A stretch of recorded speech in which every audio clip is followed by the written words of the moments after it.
We have a check-in call basically to see where they're at in their progression and their growth inside of their client's business, and to be able to coach them through any problems that they may be having, and for us to kind of just touch base and make sure that they have everything that they need.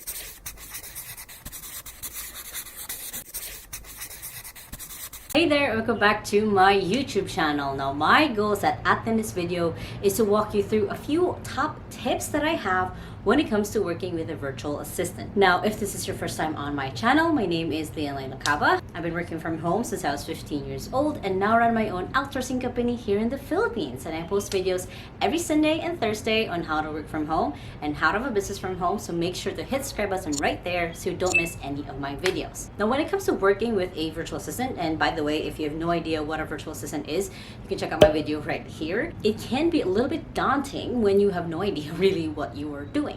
And in the last 10 years, most of it as me being the virtual assistant, and of course now having my executive assistant agency with 2XU, I've really learned a lot when it comes to making sure that things get done, that the assistant feels supported, and they can also just kind of work without me. That's kind of the eventual goal when you have a virtual assistant, is they free you up from doing the things that you don't like doing or things that you shouldn't be doing in your business, so that you can focus on the things that you do want and the lifestyle that you want. So make sure to watch until the end of this video for all the tips that I have that as you start working with your assistant or even before you hire, you can keep in mind. Now, the first tip that I have is to hire slow but fire fast. Now, this sounds a little bit harsh, but when it comes to working with a virtual assistant, you have to keep in mind that it has to be a good match. It can't be that you guys are forcing each other's strengths and weaknesses. It's not just matching a lot or things just aren't working out. You need to keep in mind that there is probably going to be a job that's better for them, that's a better fit for them if they're not a fit for you.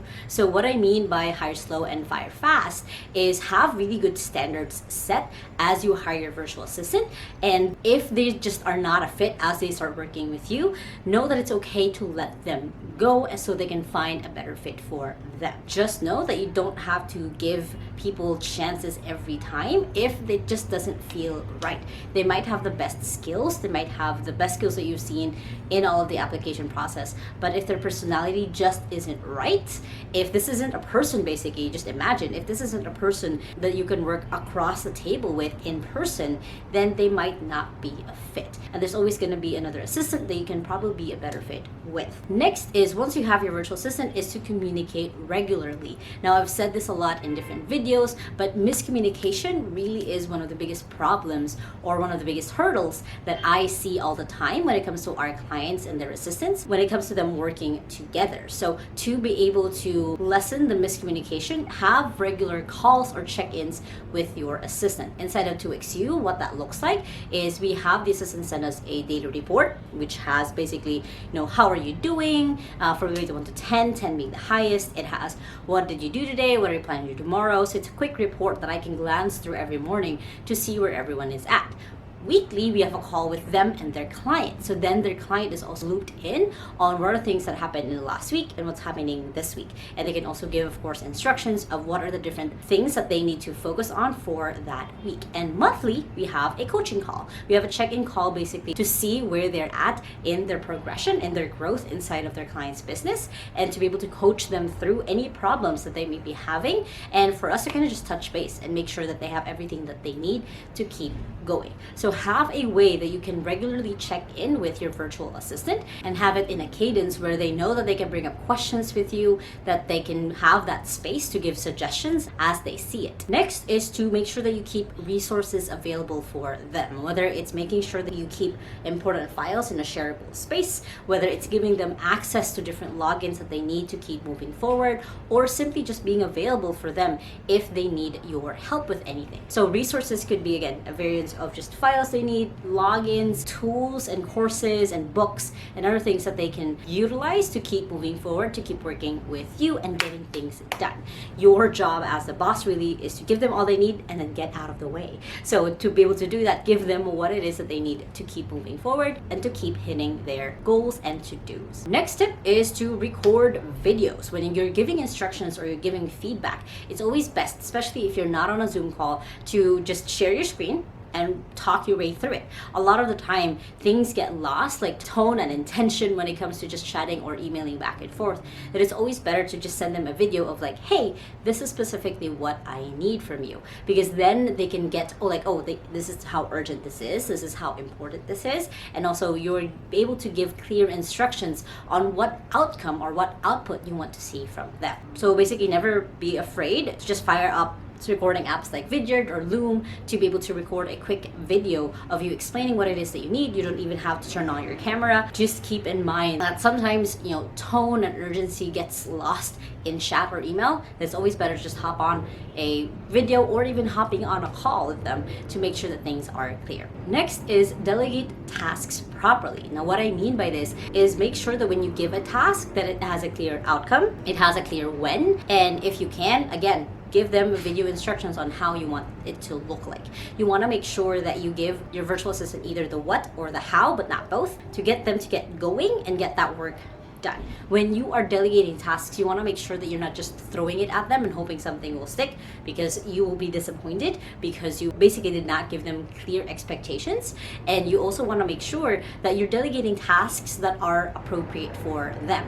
If they've never done video editing before, you can't expect them to turn around and finish a video in like 2 or 3 hours. You have to give them time to be able to learn that expertise. Or on the flip side, make sure not to give them tasks that are essential in your business that only you can actually really do at that point. So for example, sales calls are something that most business owners just want to give to their assistant. But in reality, if you haven't gotten it down to a pat, if you don't have script the proper way that you're doing it, then they're probably not going to be as successful as you are. So try to make sure that when you delegate something, that it has, again, clear outcome, clear when, clear how or what, to make sure that they have everything that they need to just get started. Next is to make sure that you're able to monitor their performance in some way, whether that's having an app like Hubstaff to be able to monitor their time. It's having a tool like Trello or Asana or Notion where you are able to monitor their tasks and what they get done, or having them create reports on what has been the outcome of different tests that they've done, what are the different things that they've been able to achieve. So having a way that you can see their progress, that they can also celebrate their wins, is super important to make sure that things get rolling, that there's still that continuity of the progress that they're doing as they're working with you. Next is establish a good culture. Now this is going to come from you as the boss. You have to be the one to set the culture, set the tone of how you want the company to grow. And there's a lot of different ways that you can start thinking about this or planning for this. But basically you want to ask, who are the kind of people that I want to work with? Who are the people who can get the work done inside of my business based on like the top values and the top why of my company? So for example, inside of 2XU, our pillars are really our 5 values. We have kindly confident, which is being confident and having empathy. We have passionately curious, where you are an FBI and you will find the right information for your client. We have constantly growing, where you are growing both your hard skills and your soft skills. We have systems ninja, where you're always creating systems to make things easier.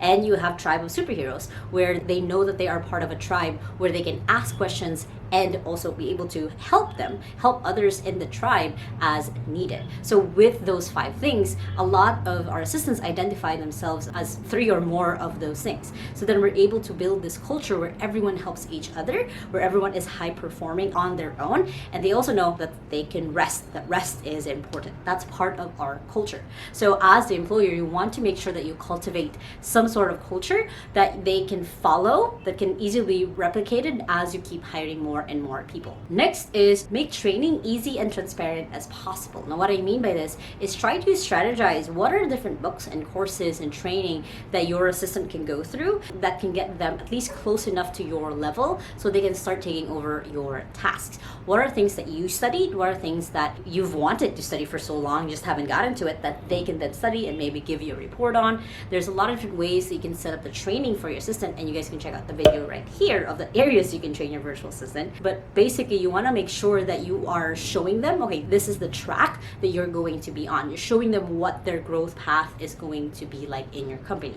It helps inspire them and motivate them to keep going and gives them hope, like, hey, I'm going to be growing here. Next is give effective feedback. Now, I'm using the word effective feedback here, not just feedback, because a lot of time we give feedback and they don't know what to do next. There's not an action step, or they don't know, what it is that you're actually giving them feedback on, or worse, they feel that you're attacking them. So when it comes to giving feedback, I always go back to the book 1 Minute Manager by Ken Blanchard, because it is the book on how to give praises, how to give a redirect, not a reprimand, and how to set goals effectively with your assistant. And basically it boils down to focusing on what it is that you want them to work on instead of focusing really on the things that they did wrong. So for example, let's say your assistant screwed up an email. They responded to the wrong person or said the wrong thing to the wrong person. Then the 1 Minute Manager way for it would be, hey, I saw this email that you wrote. So you're separating the person and the action.